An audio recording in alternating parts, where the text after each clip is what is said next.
ಇನ್ನು ವೃಷಭ ರಾಶಿಯವರಿಗಂತೂ ನಾವು ನೋಡೋಕೆ ಹೋದರೆ ಭಾಳ ಜನ ಹೇಳ್ತಾ ಇರ್ತಾರೆ ವೃಷಭ ರಾಶಿಯವರಿಗೆ ರಾಜಯೋಗ ಮುಟ್ಟಿದ್ದಿಲ್ಲ ಚಿನ್ನ ಯೋಗ ಅಂತ ಹೇಳ್ತಾ ಇರ್ತಾರೆ. ಆದರೆ ಹೌದು, ಎಲ್ಲೋ ಒಂದು ಕಡೆ ಜೂನ್ 1ನೇ ತಾರೀಕುವರೆಗೂ ಬಹಳ ಅನುಕೂಲಕರವಾದಂತಹ ದಿನಗಳನ್ನು ನಿರೀಕ್ಷೆಯನ್ನು ಮಾಡಬಹುದು.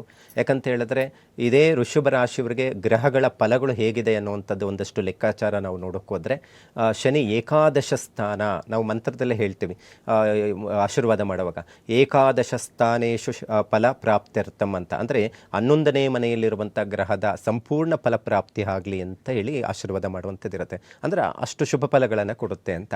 ಹಾಗಾಗಿ ಸರ್ವ ಯೋಗಕಾರಕ ಮತ್ತು ವೃಷಭ ರಾಶಿಗೆ ಶನಿ ಮಿತ್ರಗ್ರಹವಾಗಿರೋದ್ರಿಂದ ಒಂದಷ್ಟು ಶನಿಯ ಬಲನೂ ಇರುತ್ತೆ, ಮತ್ತು ಅದರ ಜೊತೆಗೆ ಒಂದಷ್ಟು ಅಧಿಕಾರ ಸಿಗುವಂಥದ್ದಿರುತ್ತೆ, ಒಂದಷ್ಟು ಕೆಲಸ ಸ್ಥಳದಲ್ಲಿ ಉನ್ನತ ಅಭಿವೃದ್ಧಿ ಆಗುವಂಥದ್ದಿರುತ್ತೆ. ಬಿಸ್ನೆಸ್ ಮಾಡುವಂಥವ್ರಿಗಂತೂ ಭಾಳ ಚೆನ್ನಾಗಿರುತ್ತೆ.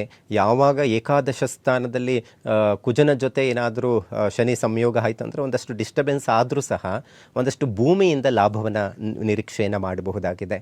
ಮತ್ತು ಶುಕ್ರ ಸ್ವಕ್ಷೇತ್ರಕ್ಕೆ ಬಂದಾಗ ಇನ್ನಷ್ಟು ಅಭಿವೃದ್ಧಿ ಶುಭ ಕಾರ್ಯಗಳು ಆಗುವಂಥದ್ದಿರುತ್ತೆ.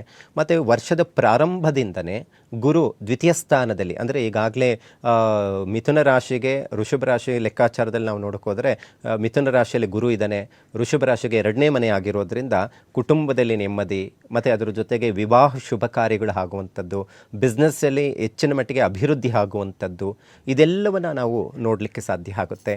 ಮತ್ತು ಅದರ ಜೊತೆಗೆ ಹೆಚ್ಚಿನ ಮಟ್ಟಿಗೆ ಆರೋಗ್ಯದ ವಿಚಾರದಲ್ಲಿ ಬಹಳ ಚೆನ್ನಾಗಿರುತ್ತೆ. ಆರೋಗ್ಯದ ವಿಚಾರದಲ್ಲಿ ಜೂನ್ ತನಕ ಬಹಳ ಉತ್ತಮವಾದಂಥದ್ದು.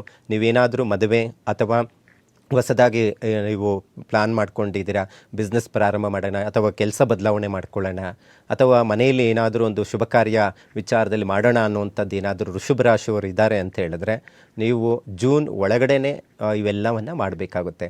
ಜೂನ್ 1ನೇ ತಾರೀಕಿಗೆ ಏನಾಗುತ್ತೆ, ಮಿಥುನ ರಾಶಿಗೆ ಇಂದ ಗುರು ಬದಲಾವಣೆಯಿಂದ ಗುರುಬಲ ಕಳ್ಕೊಳ್ಳುವಂಥ ಸಾಧ್ಯತೆ ಇರುತ್ತೆ. ಆವಾಗ ಒಂದಷ್ಟು ಕೆಲಸ ಕಾರ್ಯಗಳು ವಿಳಂಬ ಆಗುವಂಥದ್ದಿರುತ್ತೆ, ಇನ್ ಟೈಮ್ಗೆ ಯಾವುದೂ ಆಗಲ್ಲ, ಖರ್ಚುಗಳು ಜಾಸ್ತಿ ಆಗುವಂಥದ್ದು, ಈ ಥರದ್ದು ಒಂದಷ್ಟು ಸಮಸ್ಯೆಗಳು ಬರಬಹುದು. ಬಹಳ ಎಚ್ಚರಿಕೆ ಇರಬೇಕು. ಮತ್ತು ಆಗಸ್ಟ್ ತಿಂಗಳಲ್ಲಿ ಮತ್ತು ಅದರ ಜೊತೆಗೆ ಒಂದಷ್ಟು ಈ ನವಂಬರ್ ತಿಂಗಳಲ್ಲಿ ಶುಕ್ರ ರಾಷ್ಟ್ರಾಧಿಪತಿ ಕನ್ಯಾ ರಾಶಿಗೆ ಬದಲಾವಣೆ ವಿಚಾರದಲ್ಲಿ ನಾವು ನೋಡೋಕೆ ಹೋದರೆ ಒಂದಷ್ಟು ತೊಂದರೆಗಳಾಗುವಂಥದ್ದಿರುತ್ತೆ. ಹೆಣ್ಮಕ್ಳಿಂದ ಒಂದಷ್ಟು ಹೆಣ್ಮಗು ಮಗಳಾಗಬಹುದು, ಅವರಿಂದ ಒಂದಷ್ಟು ಕಿರಿಕಿರಿ ಅಥವಾ ದಾರಿಯಲ್ಲಿ ಹೋಗ್ತಾ ಇರುವಂಥದ್ದು ಸಮಸ್ಯೆ ಮೈ ಮೇಲೆ ಬರುವಂಥ ಸಾಧ್ಯತೆ ಇರುತ್ತೆ. ಸ್ವಲ್ಪ ಜಾಗೃತಿ ವಹಿಸಬೇಕಾಗುತ್ತೆ ಆ ಸಂದರ್ಭದಲ್ಲಿ. ಮತ್ತು ಆನಂತರ ಮತ್ತೆ ಗುರು ಅಕ್ಟೋಬರ್ 31ನೇ ತಾರೀಕಿಗೆ ಏನು ಬದಲಾವಣೆ ಆಗುತ್ತೆ, ಕರ್ಕಾಟಕ ರಾಶಿಯಿಂದ 4ನೇ ಮನೆಗೆ ಹೋಗುವಂಥದ್ದಿರುತ್ತೆ. ಆ ಸಂದರ್ಭದಲ್ಲಿ ವಿದ್ಯಾಸ್ಥಾನವಾಗಿರುತ್ತೆ.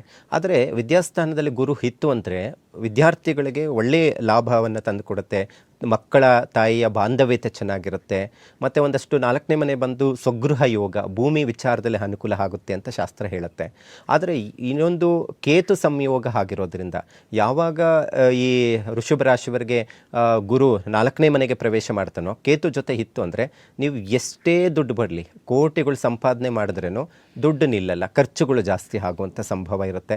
ಒಂದಷ್ಟು ಬಂದಿದ್ದೆಲ್ಲ ಸಾಲ ಬಡ್ಡಿ ಇಂಥದ್ದಕ್ಕೆ ಹೋಗುವಂಥ ಸಾಧ್ಯತೆ ಇರುತ್ತೆ. ಅಂಥ ಸಂದರ್ಭದಲ್ಲಿ ಸ್ವಲ್ಪ ಜಾಗೃತಿ ವಹಿಸಬೇಕಾಗುತ್ತೆ. ನಾನು ಆಗಲೇ ಹೇಳ್ತಾ ಇದ್ದೆ, ಕುಜ ಮತ್ತು ಗುರು ಸಂಯೋಗ ಒಂದಷ್ಟು ಫಲಗಳು, ಒಳ್ಳೆಯ ಫಲಗಳನ್ನು ಕೊಡುತ್ತೆ ಅಂತ. ಯಾವಾಗ ಇದೇ ಕುಜಗ್ರಹ ಏನಾದರೂ ಈ ಗುರು ಸ್ಥಾನಕ್ಕೆ ಬಂತು ಅಂತ ಹೇಳಿದ್ರೆ ಭೂಮಿಯಿಂದ ಲಾಭವನ್ನು ತಂದು ಕೊಡುತ್ತೆ ಅನ್ನುವಂಥದ್ದು ಹೇಳುತ್ತೆ. ಸೊ ಒಂದಷ್ಟು ವೃಷಭ ರಾಶಿಯವರಿಗೆ ವರ್ಷದ ಪ್ರಾರಂಭದಲ್ಲಿ ಒಂದು 4-5 ತಿಂಗಳು ಬಹಳ ಅದ್ಭುತವಾದಂಥ ದಿನಗಳನ್ನು ನಿರೀಕ್ಷೆಯನ್ನು ಮಾಡ್ಬೋದು. ನಂತರ ಒಂದಷ್ಟು ಗುರು ಬದಲಾವಣೆಯಿಂದ ಅಥವಾ ರಾಷ್ಟ್ರಾಧಿಪತಿ ಬದಲಾವಣೆಗಳಿಂದ ಒಂದಷ್ಟು ಸಮಸ್ಯೆಗಳು ಎದುರಾಗುವಂಥ ಸಾಧ್ಯತೆ ಇರುತ್ತೆ. ಹಾಗಾಗಿ ಹೆಚ್ಚಿನ ಮಟ್ಟಿಗೆ ಯುಗಾದಿಯಿಂದ ಯುಗಾದಿ ಭವಿಷ್ಯ ಅಂತ ವೃಷಭ ರಾಶಿಯವರೆಗೆ ನೋಡೋಕ್ಕೆ ಹೋದರೆ ಒಂದಷ್ಟು ಶುಭ ಕಾರ್ಯಗಳು ನಡೆಯೋದಕ್ಕೆ ಸಾಧ್ಯ ಆಗುತ್ತೆ.